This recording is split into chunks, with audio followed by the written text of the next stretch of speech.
Hello दोस्तों, welcome to my YouTube channel.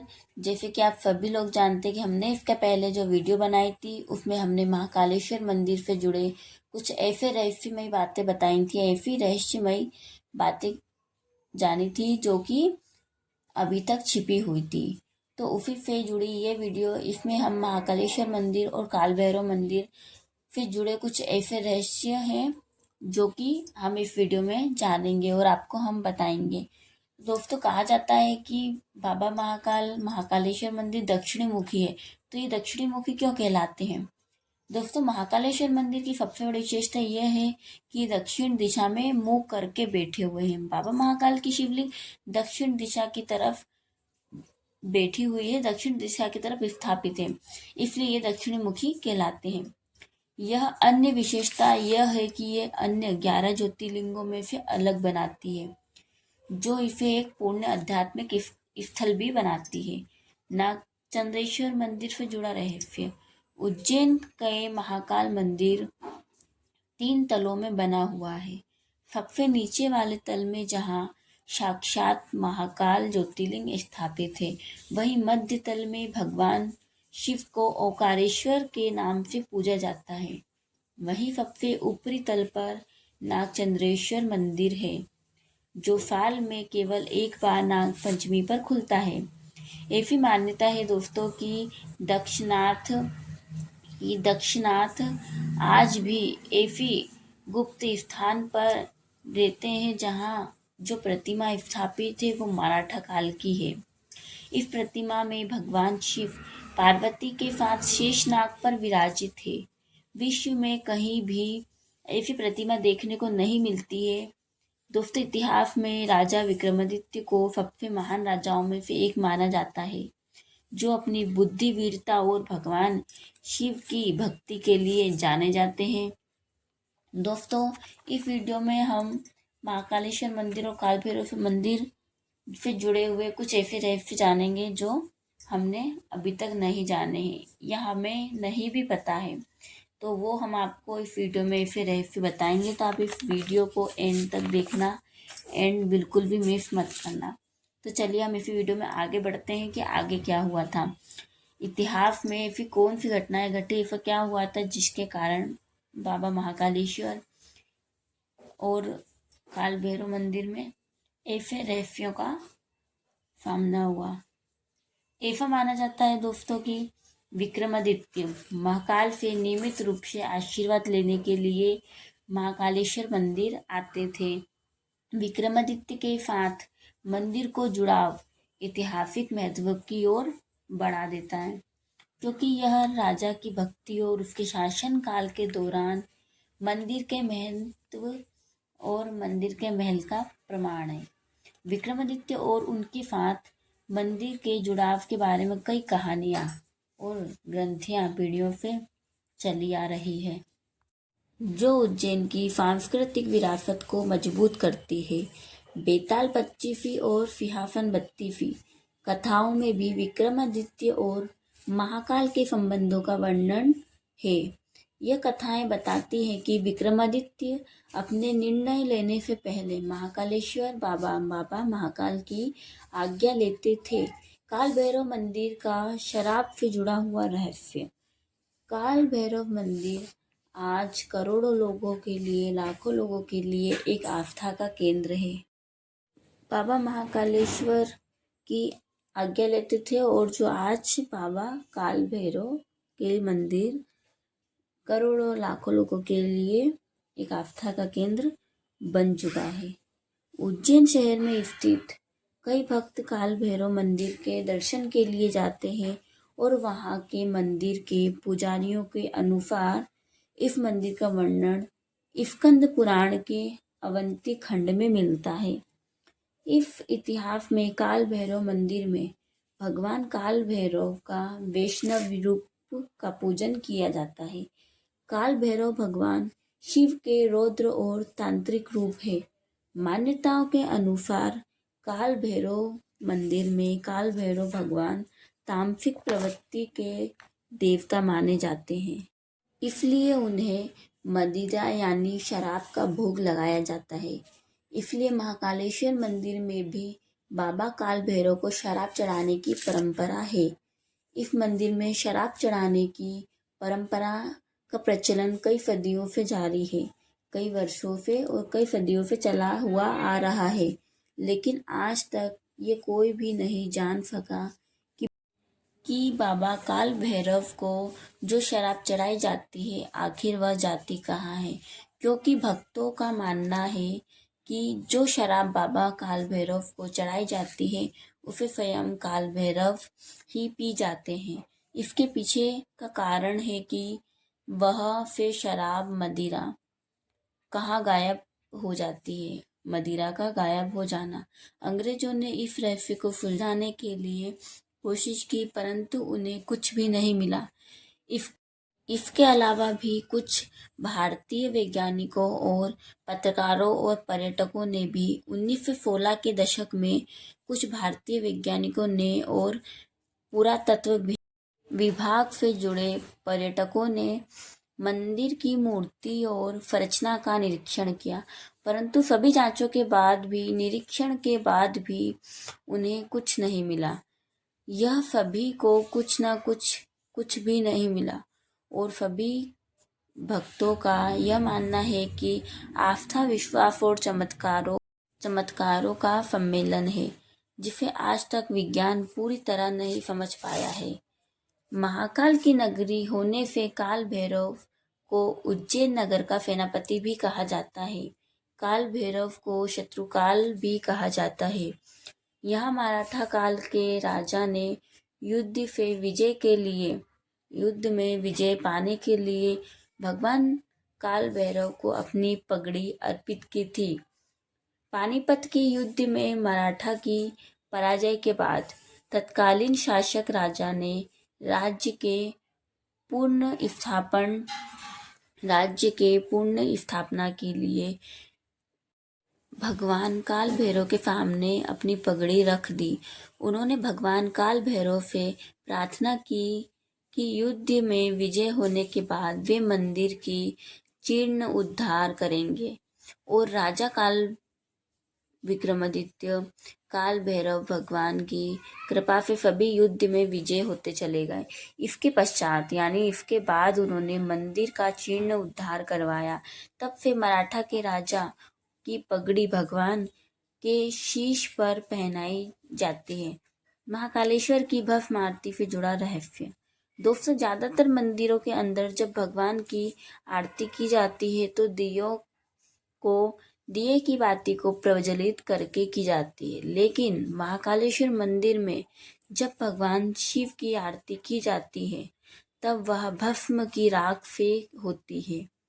भस्म किसी भी वस्तु का अंतिम रूप होता है, चाहे वह इंसान हो या लकड़ी या कोई भी वस्तु। वह जलने के बाद अंत में भस्म ही प्राप्त होती है।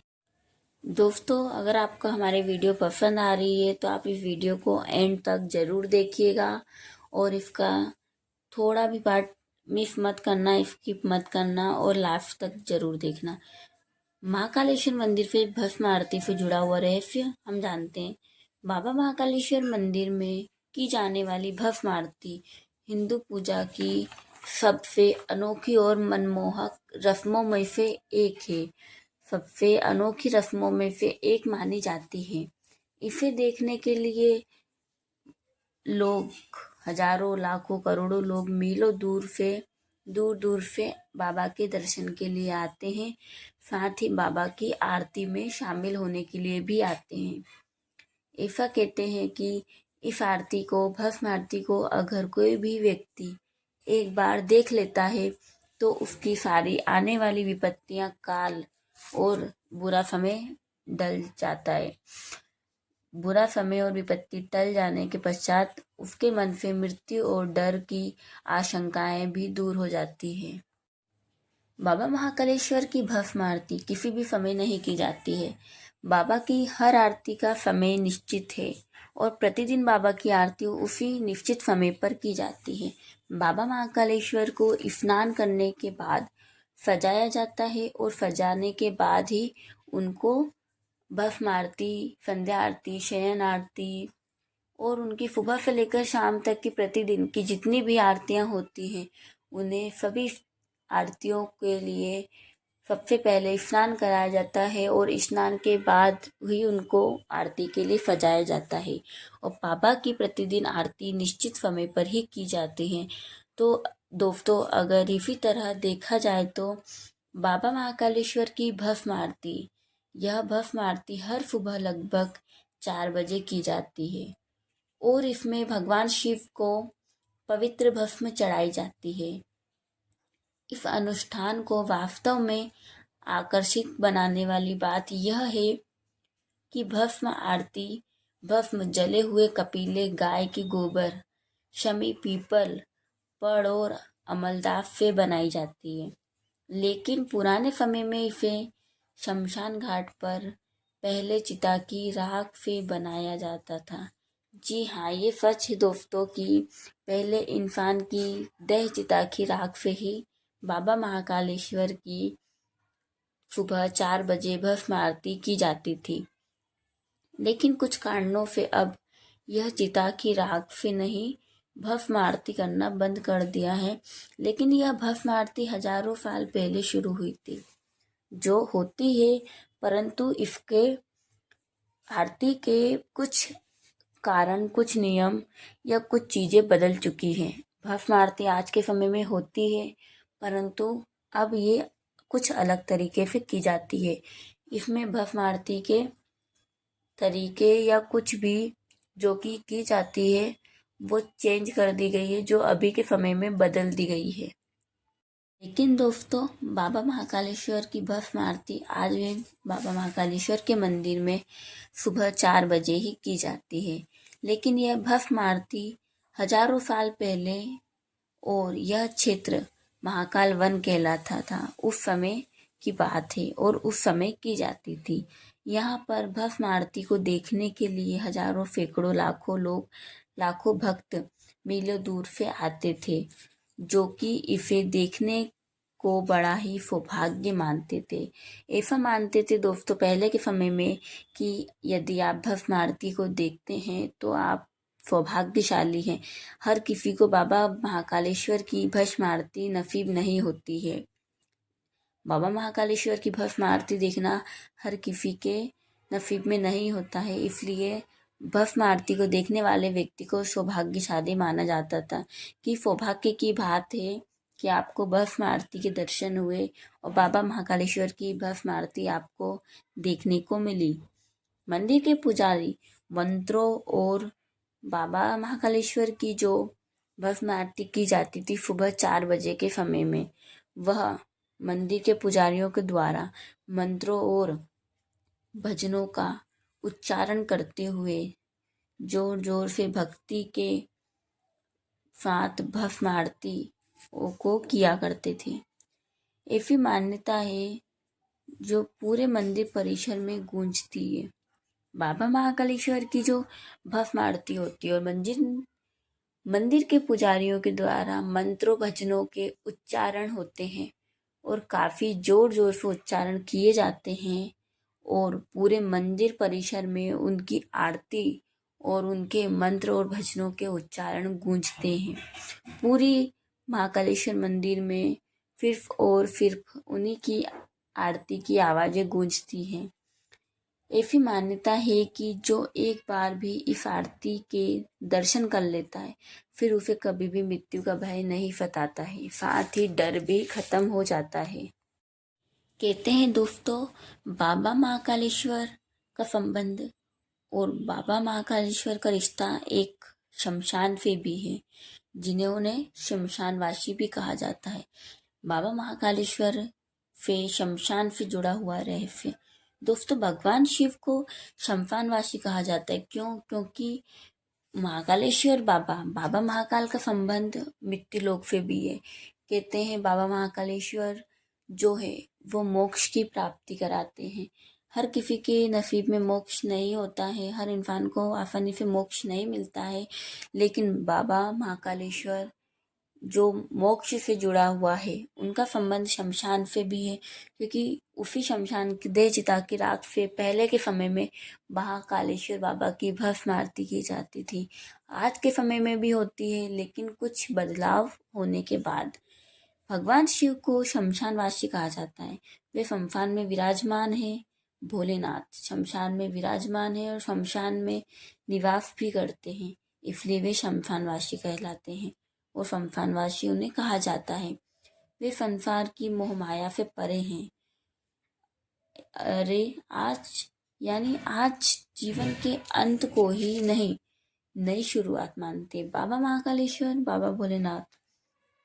जब इंसान का जीवन समाप्त होता है, जब इंसान का या किसी वस्तु का अंत होता है, तो बाबा महाकाल उसी अंत को ही एक नई शुरुआत मानते हैं। शिव का एक निवास स्थान शमशान ही माना जाता है, क्योंकि बाबा महाकाल का संबंध मृत्यु लोक से है, जैसा कि अभी हमने आपको बताया।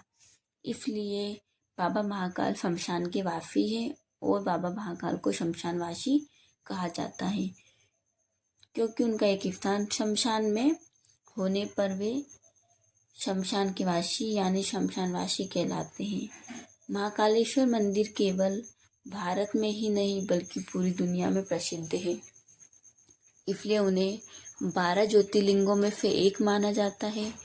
बाबा महाकालेश्वर 12 ज्योतिर्लिंगों में से एक मंदिर है उनका, इसलिए उनके महत्व, उनकी मंदिर की विशेषताएं सभी 11 ज्योतिर्लिंगों से अलग मानी जाती है और साथ ही उनके महत्व, उनकी विशेषताओं को अलग से दर्शाया जाता है।